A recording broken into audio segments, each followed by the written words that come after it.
Hey guys, I'm Sada. And I'm Kimmy. And you're listening to People Who Don't Suck. A podcast introducing you to people we think are rad. And if you don't suck, then you'll think so too. If you like us, tell your friends. And if you don't, tell your enemies. So you're welcome for the introduction. And thanks for tuning in to People Who Don't Suck. Suck. Hello, my love. Hello, darling. How art thou? I'm good. I heard you're drinking champagne. I am. It's wonderful. I'm just thinking of all the people that are like massively becoming alcoholics during all of this. Oh my God. I'm not even an alcoholic, and I feel myself slowly slipping into the abyss. I kind of have these moments where I dread that it's going to go back to what it was before, and I'm like not going to know how to function. I think mostly what I'm so having a hard time with is the social aspect. Not being able to like go to a restaurant. I really wanted to like just go to a restaurant today. Totally. And hang out with my friends and like hang out with a bunch of my friends. And I love my girlfriend, but us being stuck together all the time, that can't be healthy. It's a lot. It really is. Just how many people are going to break up during this time. I wish there was like some kind of like statistic because I want to know. I'm curious. There will be like, there's going to be an article that comes out on People magazine about how many people have divorced, separated during quarantine. This is real. I mean, the numbers have to be going up. There's no way that people are getting along in these circumstances. Oh, hell no. Which brings us to the guest today that you're bringing on, because I seriously cannot wait. To the guest that we're bringing on? Yes. Okay, we're bringing her, yes. Yeah, so our guest, Dr.Nicole Hisaka, I'm really excited to talk to her because I think attachment styles are super interesting. They are. I think the most interesting thing ever is how we relate to each other. How we live our lives in relationships and in general is based off of this one thing that begins to happen when you're a baby. It's super cool. And so there's 4 different types of attachment styles. There's secure attachment, anxious attachment, avoidant attachment, fearful attachment. So secure attachment is a positive view of self, a positive view of others, interdependent, comfortable with emotional intimacy, comfortable with closeness, healthy relationship bonds, secure and trusting. Quote, he is there for me when I need him, and she always calms me down. Confident then person. There's yeah, confident and like not needy, right? So then there's anxious attachment, which is negative view of self and positive view of others.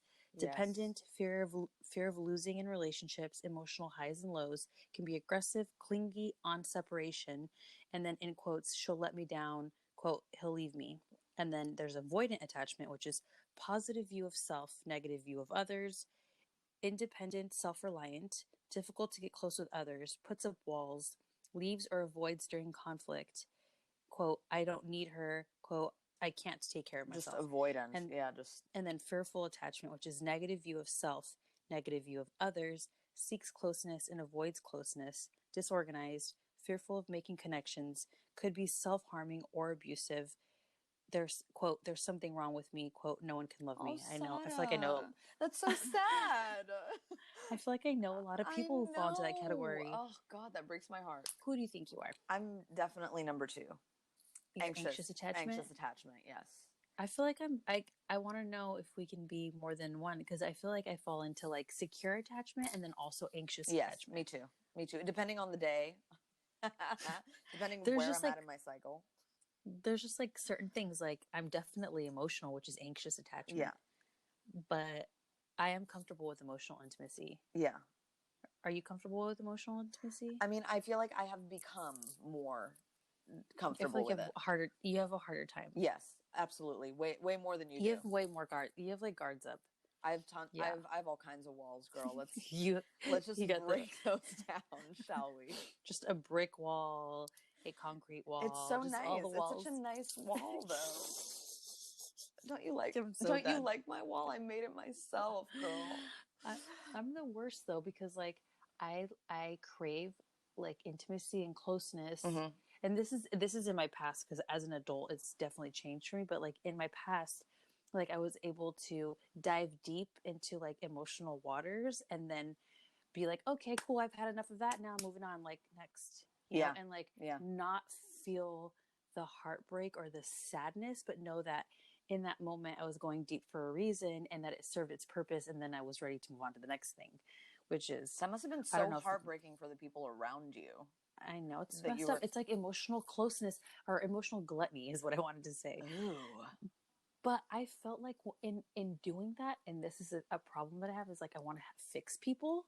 So I feel like I would go in, I would swoop in and be like, I'm in love with you, like we are in love, like literally fall in love, and then fix them, and then be like, I think I've taught you your lessons. Now I must go, and then like free them out into the world. Me too. That's it. Oh my God, I was just reading. Okay, we're in quarantine, so mind me. But it's like I was just reading one of my old journals from like a couple of years ago, and I was like, oh my God, I love to love people and then let them go, and I have to change the way that I am. Like I was totally into it. But I'm so done. It's just love and peace. But no, really, listen, I never wanted to hurt the people, and I have broken hearts that like literally have devastated people, and it's devastating to devastate.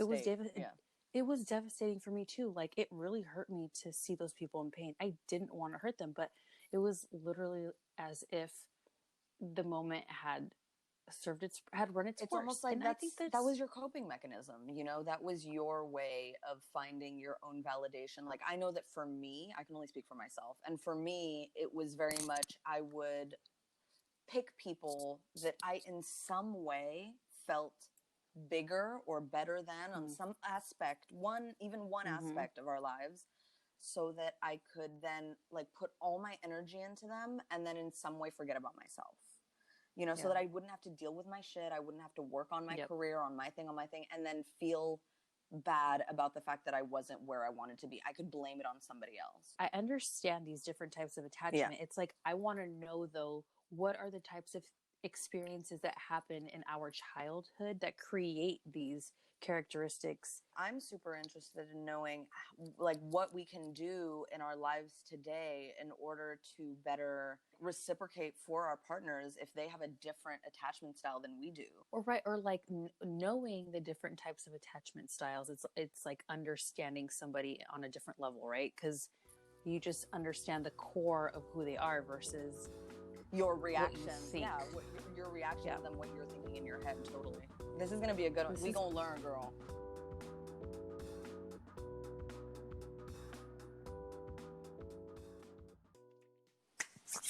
Hello, ladies. Hi, Nicole. Hi, guys. How are ya? Good. So we want to know what our attachment styles are because we've been talking about them. Well, first of all, I want to tell you what I think I am. Then you can go over it and then just explain to us what you think we really are, because what do we know, right? So I don't know if it's possible to be more than one. If you could be like a mixture of two, but I feel like I'm both secure and anxious. What do you think you are, Kimmy? I think I'm the same. I think I'm by nurture. I was kind of by default anxious. So a little bit about attachment, and I think like this is the one thing I always tell my patients or people that I work with is that oftentimes I think the way that we formed the theory on attachment is that it was invented because there was this situation that they would do with parents and particularly mothers with their children, and they would try to like feed them to kind of gain some security about the world. And so we thought that maybe it was just the fact that people were getting their needs met. But really what we saw that it was almost like this like security that was formed, and it was dependent not really on being nurtured. It was dependent on being comforted. When we think about attachment, we think about it as the priming period. So from ages 0 to 2, when you're a child and you're a baby, forming those first like connections. But really, we see it later in life, and people are always like, why do I go for the same person that was similar to my parent? And it's because of this attachment that it's not that we are getting our needs met. It's more because we want to go to something that feels comfortable. Mm-hmm. And typically what feels comfortable for us is the way that we grew up, even if it wasn't the most secure attachment. So I think that's important to keep in mind when you guys are thinking about potentially what attachment style that you might most connect with. Going a little bit about that and just kind of like the 4 attachment styles, the terms were coined by this woman named Ainsworth, who was a psychologist. And she kind of did this experiment called the strange experiment.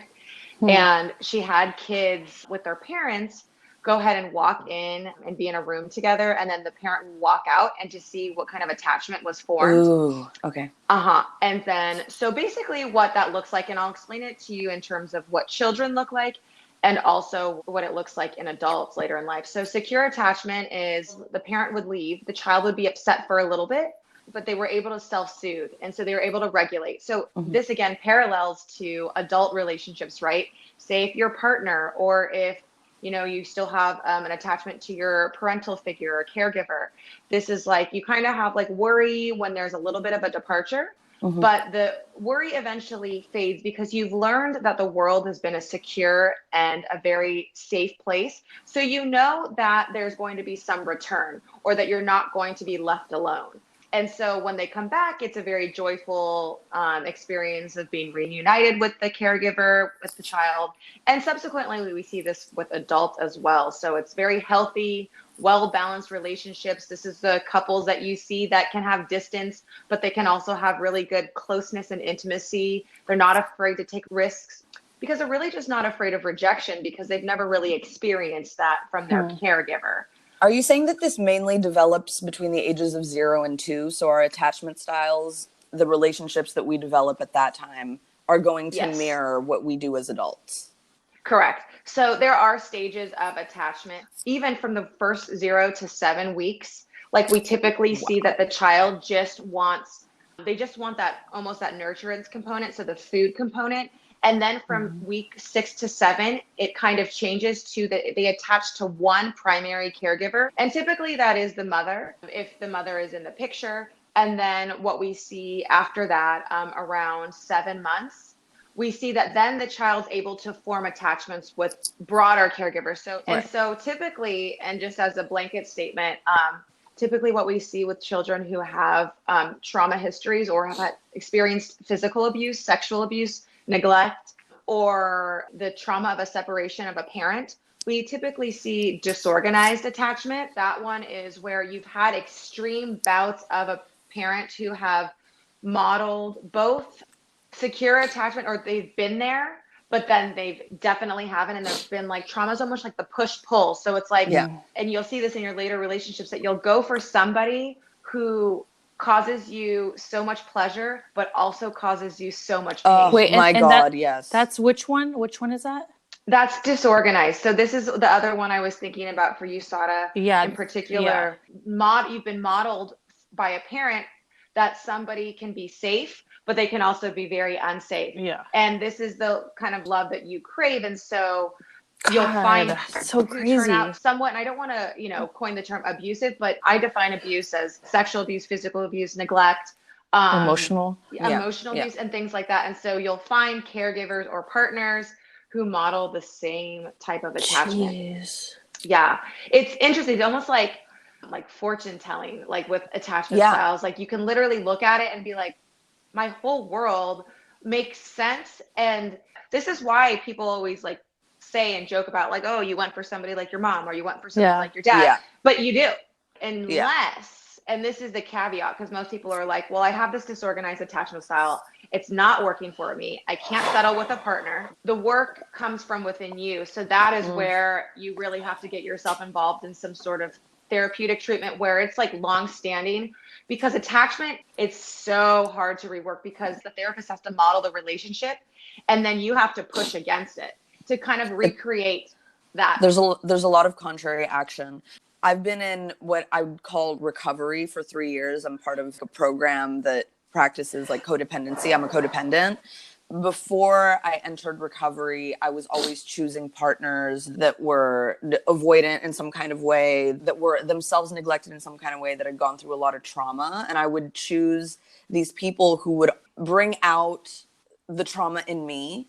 And it took me like 2 whole years of full-blown therapy, going to meetings, like connecting with other people who had the same type of trauma, a lot of writing, a lot of just tools and exercises to be able to get myself to a point where I deeply loved myself enough that I could choose and be attracted to a partner who did not mirror that trauma. And so it's possible, and I know that it's possible. And if I don't continue my therapy and all of the things that I need to do, like my autopilot is to go back to those kinds of characters. That's exactly right. That's exactly what we'll see. That's the insecure avoidant attachment Yeah. you're talking about, like where this is like the kind of partner that you get in an argument and all of a sudden they shut off and you're Yeah. like, what just happened? And they're like, I don't care. I don't care. And it's like, Yeah. So what is that? how could you do that? What is that? So that one is avoidant insecure attachment. So that's the child that, again, so this would be an Ainsworth idea of the child in that experiment, is the parent left and the child is kind of like, okay, you're kind of here and there anyway, so I don't really care if you're not here or not. And disconnected. Yeah. And then the parent comes back and they're like, oh, well, there she is again. Like the parent has really no sort of meaning to them. Yeah. Yeah, because they're not able to connect with the world. Like they just don't, nothing really has meaning to They're them. loners. Yeah. Yeah, exactly. So for example, like I feel like I know somebody that follows that, but they have both of their parents. You can still have your parent there, but your parent is just like not available, emotionally available. Exactly. That's exactly it. So it's, you could have multiple parents. You could have, you know, all the things in the world. And this could be the child that is completely, again, goes out and scrapes their knee and comes in and is like, look, I'm bleeding. And the parent's like, I'm on the phone. Do you see what I'm saying? And Yes. it almost like it's this reiteration that like nothing I do. And then we see the narcissistic flare, right? Because after that, when they start to realize, oh, nobody's paying attention to my bloody knee, nobody's paying attention to the fact that I'm sad, then they do these acts to kind of get everybody to look at them. And everything goes back to attachment, because this is all we want. Everybody in the world, and this is what Bowlby and Ainsworth and all these people said, we just want to feel connected. You know, people are like, oh, getting our needs met. Yes, but it's comfort. And comfort is attachment. It's the way that we experienced it when we were really, really young, before we could even verbalize how we're feeling. And so, yes, one of the ways is to definitely have a corrective experience with therapeutic relationships and things like that. But I think one thing, especially with attachment, one recommendation that we typically give is to correct the experience through your partner. How do you do that? By who you choose? Yes. And so, for example, like myself, I have had also, I think, more of a disorganized attachment style. And I've chose partners where now I look back and I'm just like, how did I do those things? But it's because if I didn't work through all that, I wouldn't have that lens. My lens would still be clouded, and I would still think like, oh, I could see how those things worked for me. And so say you had an emotionally abusive partner and your father or your parent was emotionally abusive. So then you go through that, and then you kind of go into this place where your self-love and your self-respect, because of a lot of the work that you've been doing, takes over. And once that takes over, then you kind of go to this place where you're like, you're not going to do that to me anymore. I'm not allowing that to happen to myself anymore, because I love me more than I love you. And I'm not going to have that happen. But that's exactly where we can't do that as children, because we need our parents. We need our parents to put food on the table. We need our parents to make rules for us, give us shelter. And that's the problem. And this is my specialty, working with children with trauma. And trauma, again, doesn't have to be these big blown sexual abuse, physical abuse. Sure. It can just be the little things of neglect and the little things of not being heard. They can be tiny. Yeah. It's the little everyday life things. Exactly. Yeah. And this is where we learn, if things are inconsistent and they're unpredictable for us, then we get insecure attachment styles, because we learn that the world is not safe. Right. And so that's where we go for partners where they model the same thing, until we finally learn what we should have learned as a kid, but we didn't have the resources, because as children, we can't take care of ourselves to a certain extent. But even think about this, the child who's like seriously neglected, they have to take care of themselves. I've had patients who walked around when they were 4 in a unsafe neighborhood looking for food because their parent was prostituting and was not available. I was going to explain, like, for example, I've had partners who I would think, based off of their history and what I know about them, that I've had a much more like turbulent upbringing, but somehow I have better coping skills when it comes to like stress management and life than they do. Well, you're describing resiliency, but I think what it comes back to in the topic of our conversation is attachment. And Sada, your attachment was, you were more consistently than not but I think majority of you has a secure attachment.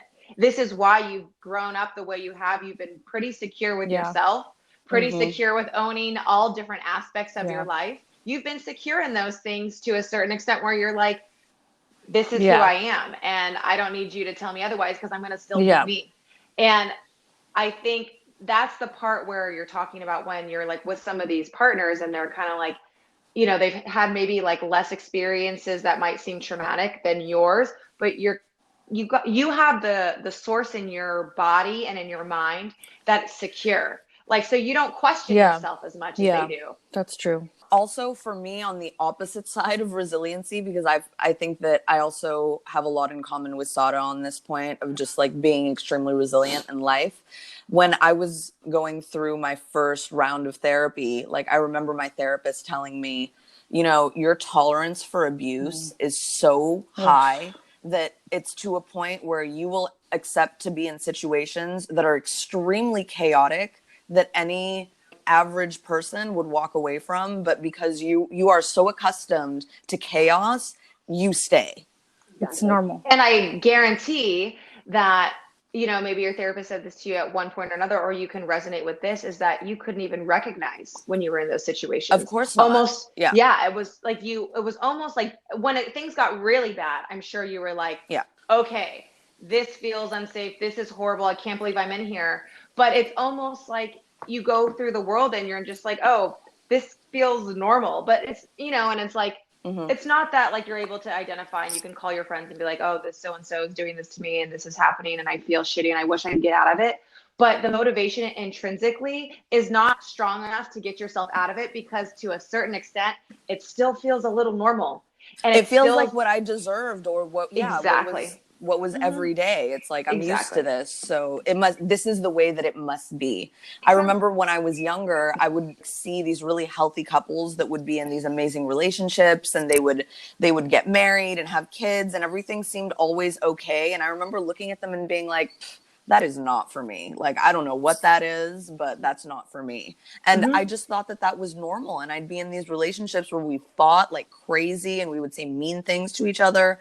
And that was normal. And my partner would be like, this isn't normal. And I'd be like, yeah, this is love. This is what love is like. And I had no idea because that was the attachment style that I had my whole life. Like, that's how I grew up. I can resonate with that too. And I think a lot of us can in certain ways because for children, too, it's like, I think one of the things I always hear is that like, no matter what the trauma is, Sada, and I think this kind of speaks to what you were saying, it's like, no matter if it's like I scraped my knee and nobody was there, or like I lost a parent really young, or I went through this huge trauma and, you know, I know I have a patient now who was in a car accident and he lost all the members of his family. So it's like, and that could be like when you're like 5 or something like that. And so, but you learn that the world is unsafe, right? Regardless if it's a bruised knee or if it's a serious trauma. And so I think this is what you're talking about with some of your partners that you've had is that the trauma, the wound still is the same. Do you see what I'm saying? It's like, it's still unsafe. It's still, the world is still unsafe. Like the world is still feels very unsafe for some people. And this is how and again, I think that's why there's a contingency on the attachment styles. There's the 4 of them. But one of them is only secure and the other 3 are insecure because it's so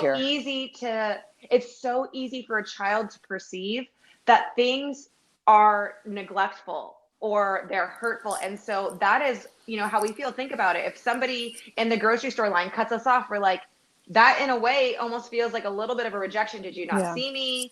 Did my space not matter to you? And so that's kind of how it is for us, or somebody cuts us off and, you know, when we're driving, or again, then it gets even larger when a partner says like, you know what, like you're the worst partner I've ever had, or like, I don't get how you see things this way. There's constant rejection. And then that's where we learn kind of like, and then it relates to our worth. And then it hits like almost the core. Then when we're a child, like, wow, this is what I deserve, Kimmy, like you were saying, this is my worth. This is who I am. And I'm going to keep going for people like this because this is what I deserve at the end of the day. Well, it's one of 2 things, right? When you're a kid, it's like either there's something wrong with the world or there's something wrong with me. Exactly. You know, there's no like, there's no in between. There's no, this is just the way things are because we can't conceptualize like abstract concepts. You know, we can't think like that because our brains just don't think like that. I have a when we're question, that and young, this goes so. back to kind of what we were talking about. Like, I know people who have had like outward trauma the way that Kimmy and I have had, and then I know people who have been in seemingly productive family households that seem like everything is healthy. Those people who come from those backgrounds don't think that there's anything wrong, even though they're dealing with like inner turmoils, because they think that their home life was healthy, that I feel like they're less aware. You know, and again, because when two people come together, they're coming with their own attachment styles, right? And their own experiences in the world. And so typically, and this is what I always say to my patients, is that when they break up with a relationship and they're by themselves, like, oh, I'm the best version of myself now, when they finally get to their own self-worth, because the hardest part of life, and I will say this, is the most challenging place to be is when you're up close to somebody else.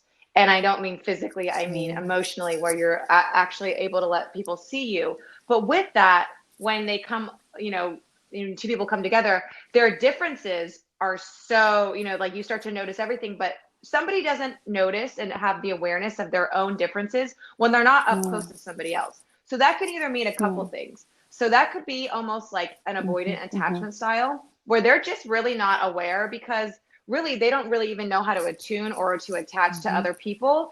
And their parent has almost modeled the same thing, where everything's just kind of seems meaningless. So walking through the world doesn't really seem harmful, but it doesn't really seem like super safe.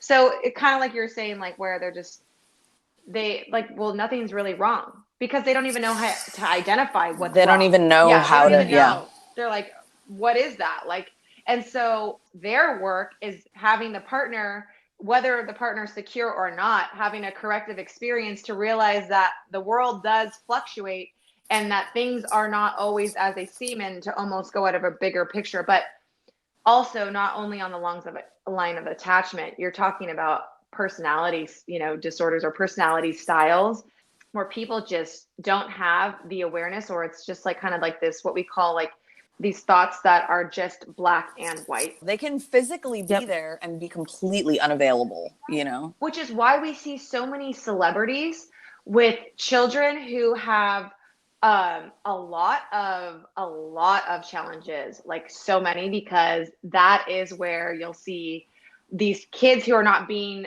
emotionally attuned to. They're being watched by a nanny or something like that, but not their parent.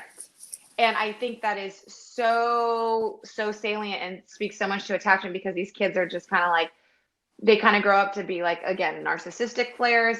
And then they also come out with a lot of depression, because like they've been rejected their whole life. Even if the whole world loves them, the one thing they need is, again, that primal attachment with that biological mother figure. Jeez.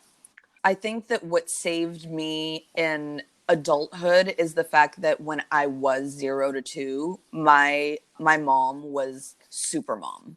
That created a secure attachment style for me that later became different. Like my mom left later on in life, but I think that those first 2 years were seriously what saved my psyche. And attachment can change. You know, it's not just, you know, it can change, but primarily only within that like priming period, and like within a couple years after. And then it kind of stays the same almost from like 6 to probably around 20 or 25 or so, and then 30. And then when you finally correct it, some people can stay like this through their whole life and they have no awareness. And then other people can go in and change it. So when people ask me, like, can I change my attachment style? Yeah, you can change it, but it takes a lot of work. And the best advice I could give for that is the corrective experience through the partnership. So it's, you know, having to, or even if you don't feel that you want a partner or need that, you know, then you work through it with other relationships that you have. So whether it's like setting boundaries for yourself and learning how to love yourself more, then you do that with your boss, or you do that with your friends, or, you know, and I think it's like this cliche statement, but I always go back to it, even for myself, is that the way that you allow yourself to be treated is the way that people will treat you. It's so true.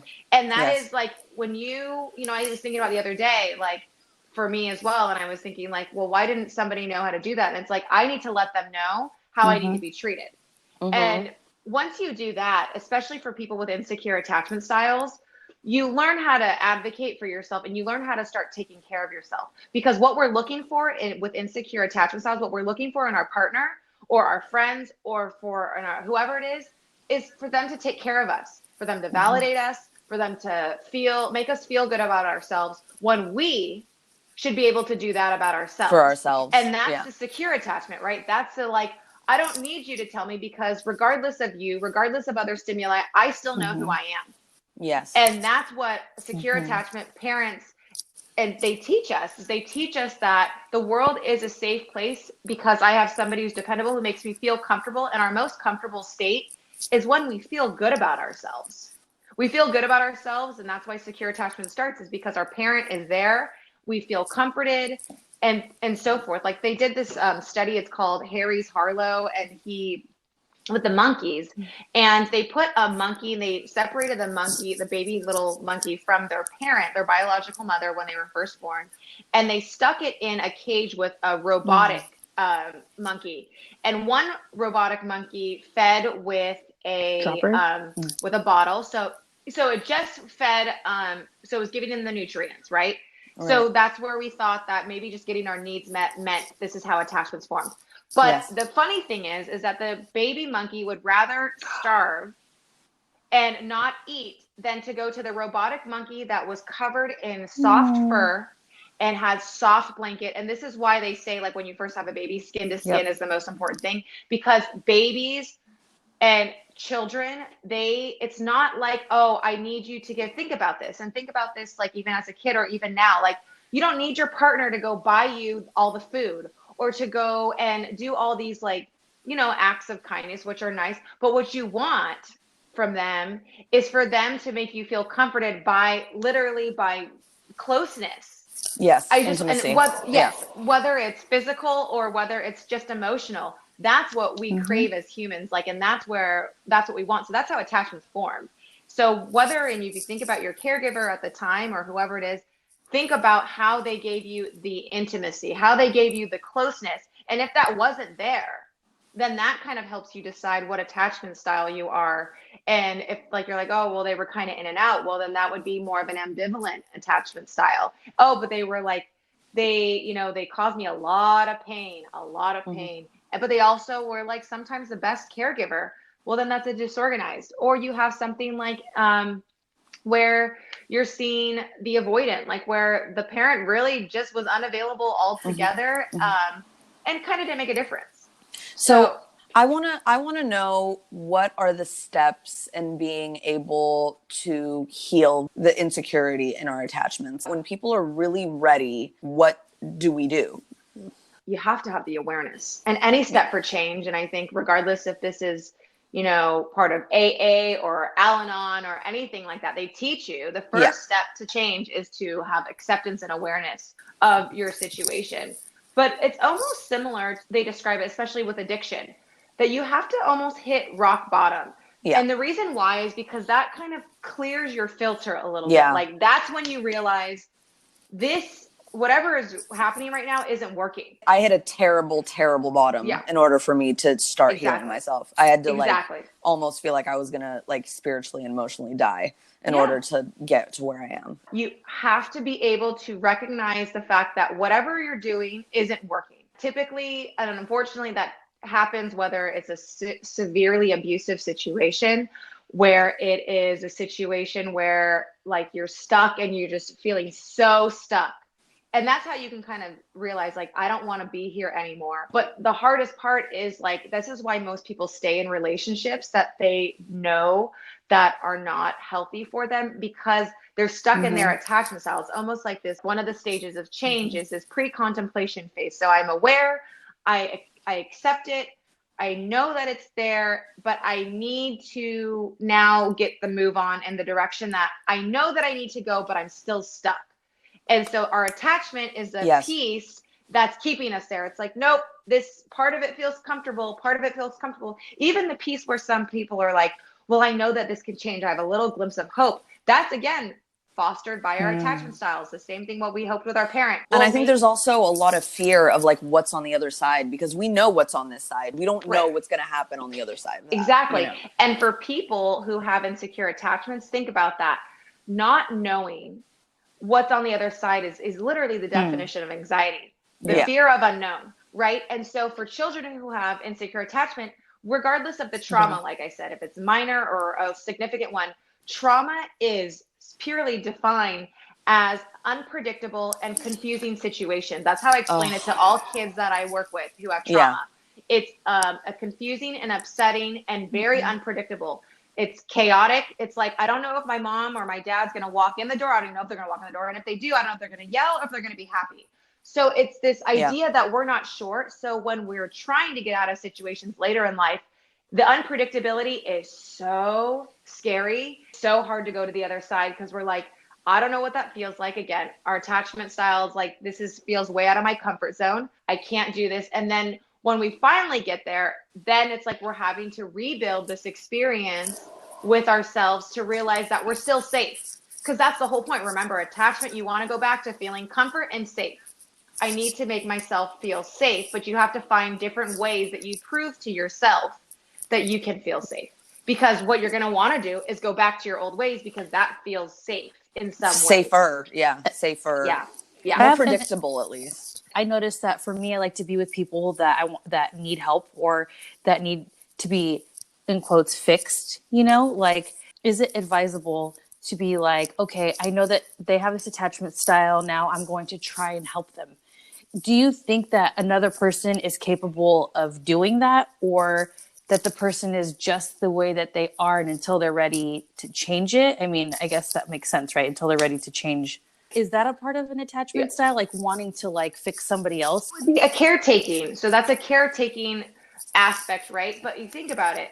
The reason why we caretake is because our parent modeled at some point in our life that they weren't capable of taking care of themselves in a certain way, whether it was emotionally or whatever, and we did that for them. So, for example, I grew up with a parent who was physically ill, and so they had, a component to them, but there was also a big emotional component of, chronic illness and chronic grief. And so for me, it put a lot of placement on me to be kind of like this caretaker emotionally for this parent, and to be there. And what subsequently I found in my life is that I went to a profession where I caretake, right? Where I'm helping people. And I also have gone into multiple relationships where it's modeled how I know and I've learned to put others before myself. And that, again, is an insecure attachment style, because I've learned from that parent that sometimes they're available and sometimes they're not. And so that, again, it relates to the insecure attachment style. But so I think with what you're saying in terms of like, how can we really help? Can we really help somebody? And the thing I think, and again, like I go back to this corrective experience that you need to do with your partner, or that, if you want to help them or make them see or whatever it is to almost just model secure attachment if you can. And they have to, and again, that is the best indicator to almost see what your partner's attachment style is if you can try to model a secure attachment style. So for example, I think a good indicator of clear and good attachment is like, I'm going to go out with my friends today. Or I'm going to go do my thing, and, I will be back, blah, blah, blah. And that maybe the person blows your phone up, or like, when are you coming home, or things like that. But it's almost like if you can model good and healthy boundaries, or you get into an argument and you're just kind of like, okay, like, you're really upset right now, I'm going to take a break. And that might be for them where they spiral, like, you're leaving me, you're abandoning me. Right. And that's where you're going to notice, that's when that person is going to start to develop. So the healing process, their awareness, like, my partner is not reactive in an explosive way. They're just, and again, I always say, stay neutral.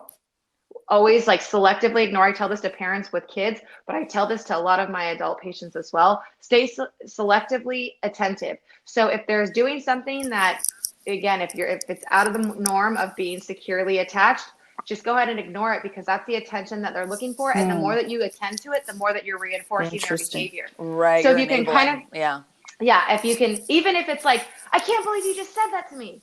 that's still negative reinforcement. You're still reinforcing them because you're almost biting their bait. And that's reinforcing their cycle of attachment. So if you can model a secure attachment, like, I'm really sorry you're upset right now. Period. You go do your own thing. And then they almost now start to develop like, wow, I'm like really spiraling. I'm really getting out of control. I'm losing my mind. I feel like she's not coming back. And then that's when they start to realize, like, I don't want to feel like this anymore. It feels so bad. That's when they start going online. They're Googling, like, what's wrong with me?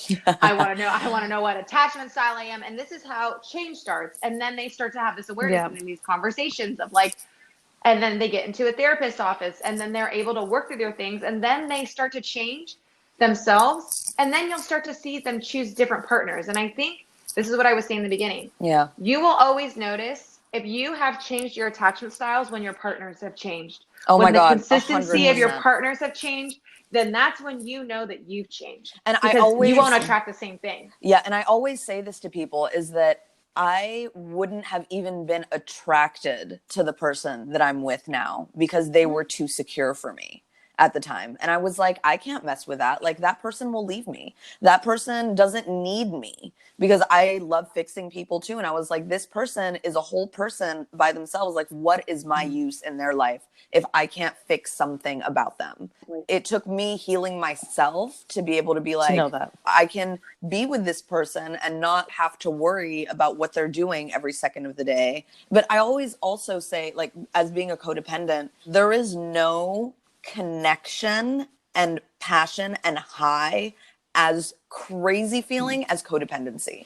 I felt so high and so connected and so like deeply intimate on a level that I'll probably never feel again, because I don't want to go back to that insanity.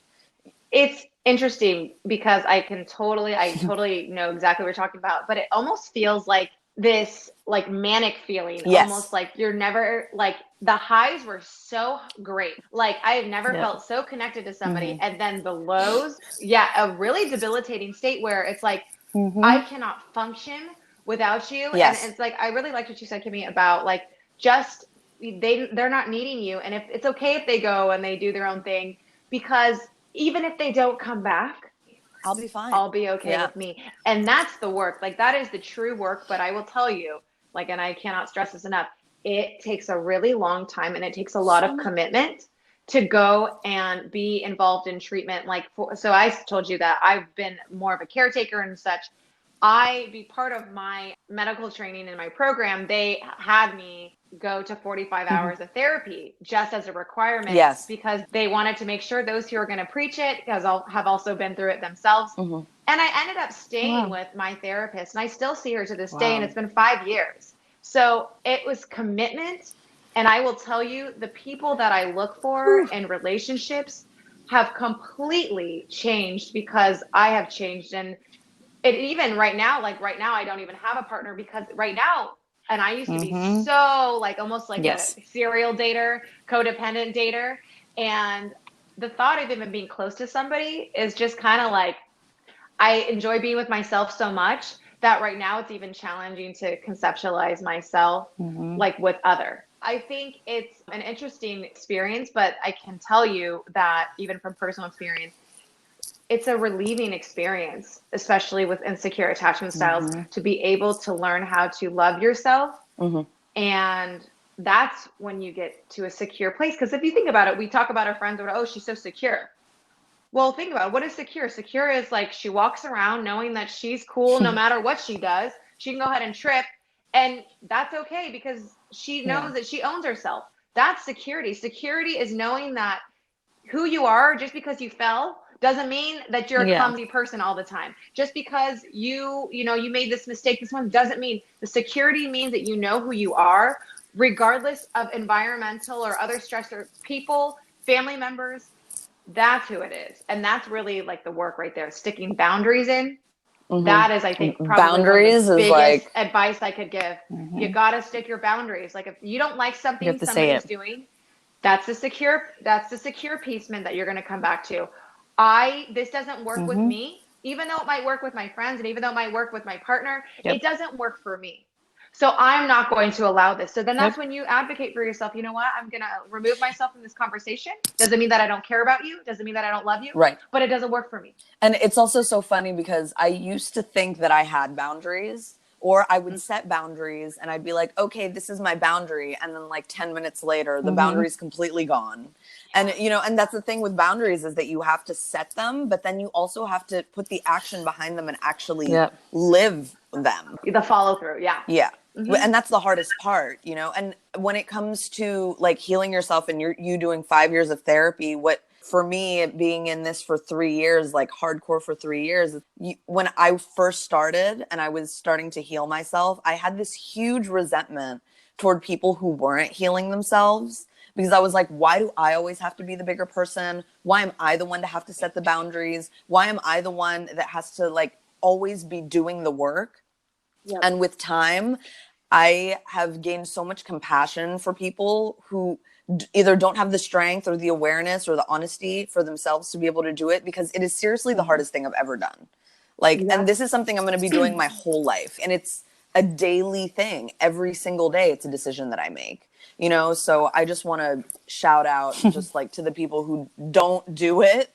Like, I get it. I get why you don't do it, but also it has changed my whole life. I'm not the same person that I was before. I love that you just said that. It's so true that I don't think many people have the patience or the strength to go ahead and like endure those things on their own and do them themselves. And I think if you think about all the advice that you give to your friends or your partners and you think about how hard, and you're like, yeah, I just want you to change. Think about how hard it is for you to change. And think about then like, how could I even ask somebody to do something that is so hard for me? Like, because change is so hard, like you were saying. So hard. So hard if you truly are going to change, because you could just say, I'm changing, I'm setting boundaries, I'm doing these things. I'm trying. I hear that a lot. I'm trying. Part of my work is I'm a behaviorist and I work with children and their parents. The biggest way that we let children know what we mean, what we say, is not through consistency and it's not through predictability. Those are the first two pieces. But the last piece is follow through. You have to mean what you say. So if you're at the grocery store and your kid messes up and it's against the rules and they know that it's against the rules because they have the consistency and the predictability of that you told them that this is not going to fly with me, you know the rules, that when you go home, even though you had a nice little sing along in the car, you go home, well, remember when you threw the tomato sauce out of the cart? Now you're going in timeout. So it's the follow through that you will not get away with what you did. And that, because that doesn't work with me. And that's setting your boundary. And that's the same thing for when we're in partnerships or where we're in friendships, where if they do something that is against your moral compass or against the things that you have inside your security, that you follow through. I told you last time, if you did this one more time, that I was going to leave. Yeah. That's the change. You actually walk out the door and you don't turn around. Yeah. So in terms of population, do you see more of a certain type of personality attachment than you do another? So I think it's around like, and I don't quote me on this, but I think it's around like 25% of the population is typically secure attachment. But think about it. Yeah. The other three attachment styles are all insecure. So the majority 75% of people. 75% of people, you know, kind of display the attachment style that is more insecure. I will say, you know, and I was even thinking about disorganized attachment, because I do kind of think that's the one where the parent has really kind of been like so inconsistent because there's been so many traumatic incidences or like the wounds have been a little bit greater, that I do think that one probably falls maybe a little bit with a smaller percentage than most people, because a majority or some people again aren't going through these huge traumas. But it's interesting because the three of us right now even have been talking and we all kind of resonate on the similarity of the disorganized attachment piece of it. That's high. So Nicole, can you just go ahead and go over all 4 attachment styles? Yeah. Okay. So the first one, secure attachment. So basically, like I said, if you can reflect on your childhood or maybe experiences, the stories that you heard, this is like where you will have like, this is like the kid that you see, even if you see a child now and you see them get a little upset when their parent leaves just for a tiny bit, but then when they come back that they're overjoyed and it's a really nice way to be reunited with the parent. And so we typically see this with adults too, where they form these healthy, and I say healthy, meaning that they are these close, intimate relationships, but they're also not afraid to be distant in those ways because it doesn't feel distant, because the world's safe, it's dependable. They're not afraid to take risks because they're not afraid of rejection. It's just not there. So for them, you'll see like these healthy couples where, you know, they're able to do their own things. And I think that's a big indicator. But just security in their self is like where you'll see somebody who has a lot of boundaries, somebody who is not afraid to kind of advocate for themselves and doesn't really care what the opinion of the other person is. So that's really where you see the secure attachment. And then we kind of go into this ambivalent and secure attachment. So there's the 3 insecure attachments, and the first one is ambivalence. And this is when, like a child, you'll see they're distressed when the parent leaves. So this is kind of like the anxious flare, right? Doesn't know when they're going to return. It's almost like this fear of unknown. And the mother is not as available. So it's kind of like the mother's kind of ambivalent. The child's now ambivalent, just really feeling not really sure about the world. It's, again, not avoidant. It's just ambivalent. They're just unsure of the consistency of their caregiver. So what you'll see in the anxious or the ambivalent adult is they are the ones who are described as needy. They're the ones who are described as clingy. They're the people who need the validation. They often, you know, kind of feel preoccupied, like they're kind of have this preoccupied, anxious flair to them, like where they're not really sure about the world and they're not really sure about their partner, but they just need constant validation. And so I think that's where you'll see a lot of this ambivalency, because they're not really sure if their partner loves them. So I need you to tell me. And then we go into avoidant and secure attachment. And so with that, this is pretty much like not phased as a child when the parent parts ways with them. They're just kind of like, oh, mom left, whatever. And on the return, typically not phased either. This is more of the neglectful parent, not the abusive parent, but the neglectful parent. And what it is, and if you can conceptualize this, is being punished for depending on them. So it's almost like the child punishes themselves for depending on somebody else. Yes. So this is where we like learn, and again, this idea that this is why avoidant people and avoidant and secure attachments, they learn at an early age not to rely on people. So people really don't have meaning. Like whatever you say doesn't really matter. This is the person that you fight with, and you're like, "What? I can't believe you just did that to me." And they're like, "I don't care," and they shut off, because for them, this is the kind of person where the parent was neglectful. And again, this could be emotionally neglectful, unavailable, but they don't want to go through that pain again of being punished for depending on somebody. And this is where you'll sometimes see people, and I think we talked a little bit about this with people that we know, is that where they are avoidant, and then right after they get so upset that you're leaving them because they're now angry at themselves deep down for depending on you. Yes. And then you just prove to them what? You prove to them that you just, again, you did it again to me, just like my mom did, or just like my dad did, that you are not dependable because you're leaving me. You proved me and right. So that you is, proved me right. You proved me exactly. So this is the kind of adult that we see where they shun intimacy. To be close is just sometimes really uncomfortable. Sometimes even sex is just an act. It's just a physical act, but the intimacy of being close to somebody is very challenging, and it's a hard time connecting. And again, like that dependent piece, depending on others to do for us, because typically what we know as an avoidant attachment style is that you're not going to be dependable. So, and again, sometimes they have like this dismissive attitude. I've seen a little bit. They're just a little bit of doesn't like, matter. I don't care. That's just a bit, just whatever. And the last one is this disorganized, insecure. So this is what we've talked about and kind of all related to a little bit. So typically what has happened and what is looked in their childhood is like where this is the parent who has kind of come in, who has had more of like aggressive behaviors or interactions, and aggressive meaning emotionally aggressive or physically aggressive, or some of the extreme aggressive incidences of neglect. So this is very intense. So it's like kind of this extreme push-pull. So we see this with a lot of borderline personality disorder. Yeah. This would be the caretaker. So this is like the experience the child is experiencing.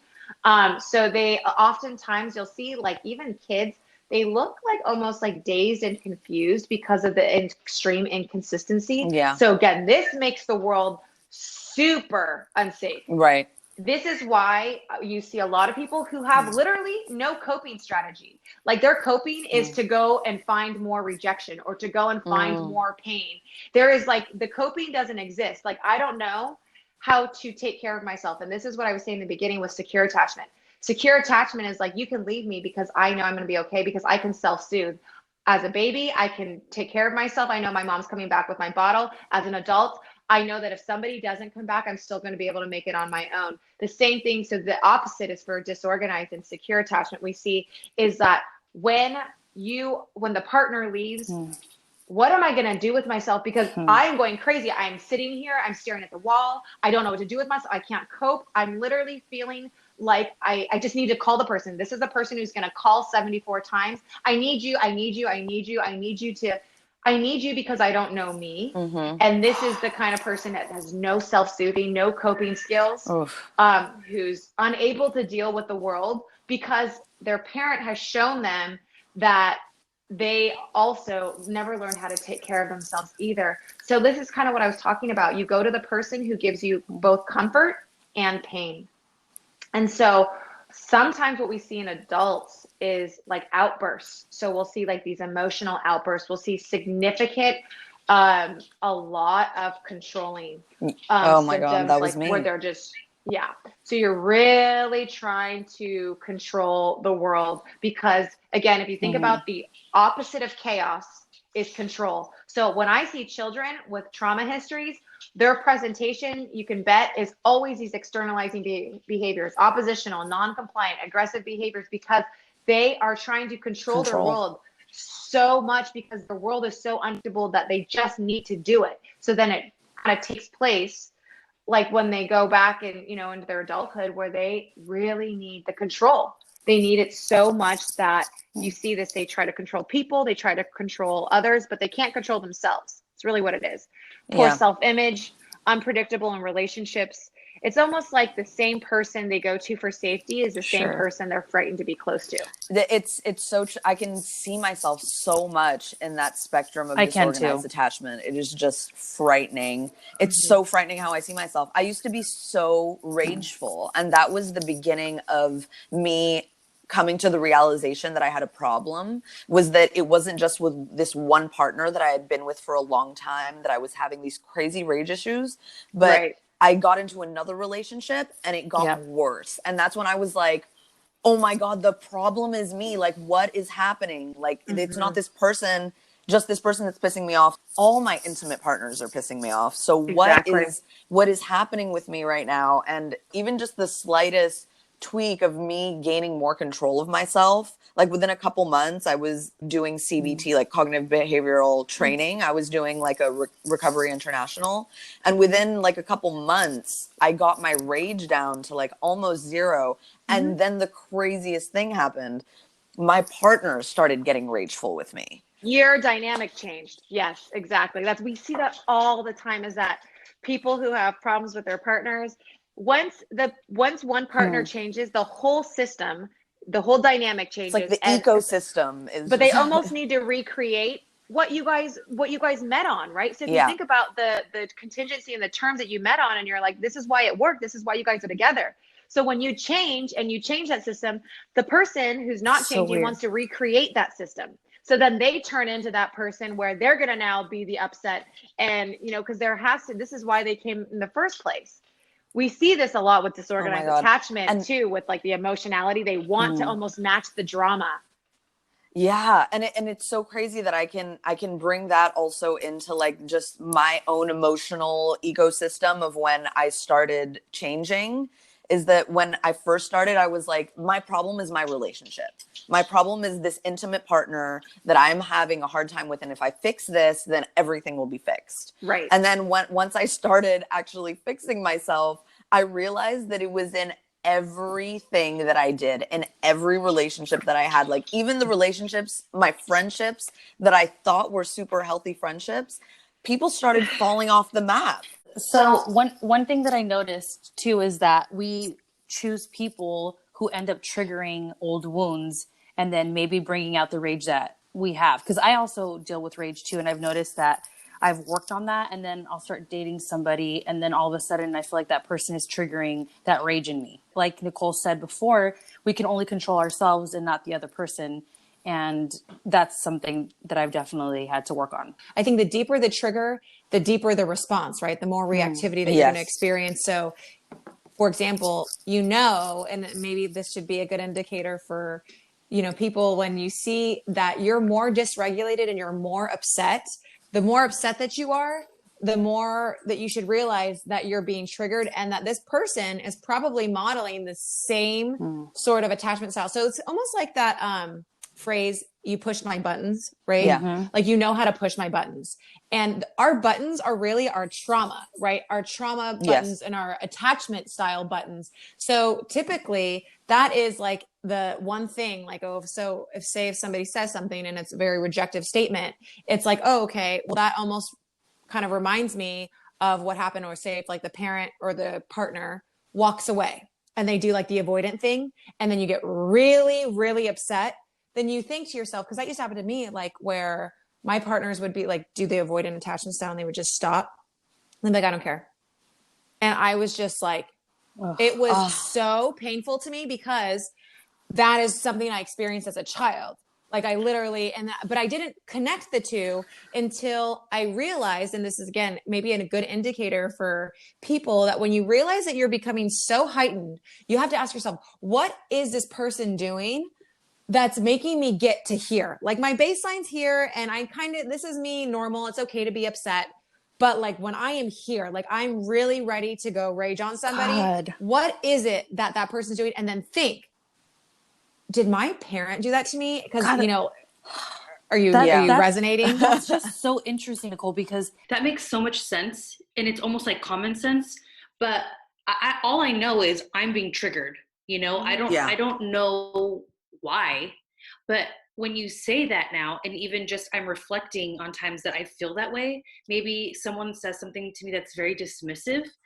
Like what I say doesn't matter. It doesn't hold value. Exactly. Yep. And then I think, my dad used to do that to me all the time. All the time. And so why do I get so upset? And wow, that makes so much sense. And I think for all of our listeners that's going to make sense to them too. And we can use that to heal that part of ourselves too. That is a big healing piece. And that's where, I think it's a great piece to identify. And then that's your work, is to like recognize, okay, so for you, Sada, that's like you're realizing if somebody's dismissive of me or my opinion or what I'm saying, that I need to realize that that's my trigger. So if you're not able to control your rage in the moment, one quick thing that I tell a lot of my patients, go take a break. Yeah. Make one blanket statement, one statement of rationale. You don't have to give the person lines of whatever, because it's just going to have them feed into you. Just give them, right now, I need a break. That's it. And you walk to your room. If you don't have a room, you walk to the bathroom, you turn on the water, you shut the door. You could even sit, if you have a partner who's intrusive, you sit at the bottom of the door, and you can just sit with your back against, holding the door, whatever it is. Or if it's a parent with a child, this is typically what I tell them. Obviously you don't want an abusive situation with a partner, but where just to be able to have that alone time, because sometimes partners are more intrusive and they don't want you to be alone and they want to talk. Then whether it's you going for a walk, I just need to go for a walk. And if you have a partner who does have abandonment pieces or who does have insecure attachment, give them one more line of rationale, and I'll be back in 20 minutes. Yes. That is so helpful, because as our bodies, and again, I think on the topic of rage quickly, our nervous system is what happens. So we have an adrenal gland, and there's cortisol, and that's our stress hormone that is released from this. And so people who have insecure attachment, and typically with trauma, we see with children with trauma and people with trauma, the cortisol levels are a lot higher than people who don't experience as many traumatic experiences as they do. But with that said, you'll see that that's how you can get from 0 to 100 really quickly, because your adrenal gland is firing and your cortisol is firing and it's making you more inflamed. And so what we see in our brain, we have a prefrontal cortex, and then in the back of our brain, we have what we call a limbic system. And so a prefrontal cortex is the part of our brain that says, it's the logic part. It's the part that makes us say, okay, I'm not going to cross the street right now because I know there are cars. I'm not going to touch the stove because I know it's hot. It's a logic part. We think higher executive functioning of thinking. But the limbic system is the part where we are all emotional, where we don't think. And a lot of things, we do things like where we scream, or this is how people who are physically abusive might hit and go into that cycle of domestic violence. And they come back to when they're regulated. I can't believe I just did that. Right. So it's like you're in your right state of mind, but we call it a limbic system hijack. So the way I explain it is that when you're dysregulated, your cortisol is just flowing, your blood is flowing to your brain, and it's not circulating here. It's going to your limbic system. It's going to the limbic system hijack. So you're not able to think straight. This is why you're rageful. And we're like, what the hell? This is why was you that? feel high. It feels like a high. Yeah. Yeah. And it's like, you'll notice this is why some people blotch. Some people get seriously red in the face, because it literally is a physical reaction that's happening. And it literally is our limbic system hijack. And so what happens is the nervous system takes 20 minutes to regulate itself, to get back into the cycle. This is why I say, if you are not able to use coping skills to express how you feel effectively, to be able to calm yourself down in the moment and talk to your partner or your child or whoever it is in the moment effectively, then the best thing you can do for yourself is to take a break. Yeah. Take 20 minutes, and not, even if you don't understand or you don't realize it, just know that your nervous system needs to calm down. And you cannot, that's why most people get into worse arguments when they're starting to get heated, because things get so misconstrued because nobody's thinking logically. Yeah. So it's like one illogical person talking to another. Yeah. And then 3 hours later, you are down the line in the worst fight ever, contemplating if you should be together, when it could literally, after 20 minutes, it might not change everything, but it changes a large chunk of the way that you then move in and kind of solve the problem. It's so interesting because I used to live in that state. That was my life. I was constantly in like the ebb and flow and the super high and the super low of, I'm just going to do this right now, and I'm going to get angry, and I'm going to say really mean shit. And then later on in 20 minutes, I'm going to have to apologize for everything and pick up all the pieces. Sure. You know, and I just lived in between those two moments all the time. And now it's been, I'll get angry every once in a while, but it's nothing like it used to be. And it's so funny because my partner now, I've been with her for a year, and she's like, I've never seen you like that. And I'm like, that is just, that's fucking insane. That's great to hear that, like, right? I know. It's like I used to live there. You know, that used to be home to me. And now, now it's like I'll go there on vacay for like 2.5 minutes and then. But the beautiful part about that is that you're able to come to that awareness afterwards, you know, because before, the repair for you, like you said, you would get so angry and you knew you had to go apologize after, but the repair almost subconsciously was the piece that most people who go through these rageful flares, that's the part that they're wanting. It's like, it's almost like they create these situations for themselves because the repair, that's when you feel the closeness. Yes. That is like, that's what I needed. I just needed that. And this is why I think with some of the other people we've talked about too, is that is the part that is so like, that they need, that is a repair. It's like, I need to get so dysregulated. I need to get so angry. I don't need to get to that place now in order to get that result of connectedness. Exactly. You change the way, you change the road. Yeah. And that's like, you're still going to get to the same high of a place of like, wow, we can actually work together and I feel good about you and I feel good about me. But the way to get there is completely different. But that's the attachment piece. We've learned that this is what works for us. Yeah. But in reality, if we sit back and think, this is not working. It's not working. Yeah. It's not working. But I'm loving how with science and spirituality are so interlinked, because having worked like spiritual programs and like studying Buddhism and then doing 12-step recovery, it's like the pause that we call it the pause in 12 steps. Yep. The pause. And it's, instead of having that visceral reaction to things, you create a pause, and that is your moment with your higher power. That's your moment with the universe that is bigger than your very normal problem. That's the number one thing that I've learned for a fact, is to be non-reactionary. Literally, that's how I know that I've grown, is because I wouldn't let anything slide in the past. If I saw a person text message or something, because I was constantly trying to control everything, I would react instantly. I couldn't sit with the emotions of something that was happening outside of my control.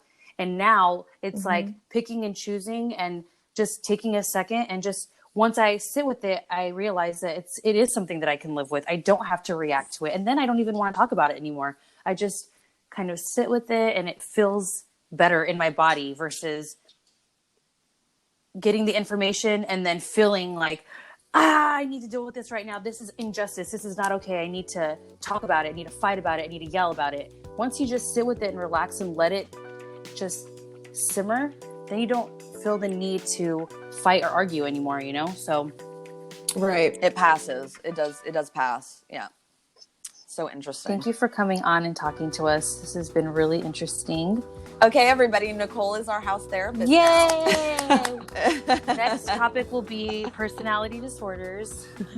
Oh God! Well, we'd have to make that a 5-hour session. I am obsessed with narcissism and BPD and schizophrenia. Yeah, that's different. BPD is like I'm also low key obsessed with it as well. I just think that and I think everybody has like BPD features. Yes, but I think it is such a fascinating, it really is. And most people don't even realize. And it would be so helpful if the world knew what it was, because half the world out there is. I mean, Nicole and I have spent hours and hours and hours talking about this. I have books that Nicole has read in my shelf right now about BPD. But anyway, thank you so much for coming on. I love you. I know you have a client in about 15 minutes. I have patients at 10. A patient, sorry. Okay. I know you have a patient. Alrighty, guys. Thanks for having me on. Bye. Bye. Bye. Girl, that was wonderful. You can follow Dr. Nicole at Dr. Nicole Marie, Marie, on Instagram. Please follow us on our social medias. You can find me, Sada, at SADASIMONE. And you can find me, Kimmy, at King Cleo. That's King KLIO, and at kingcleo.com. Thanks for not sucking, guys. We love you.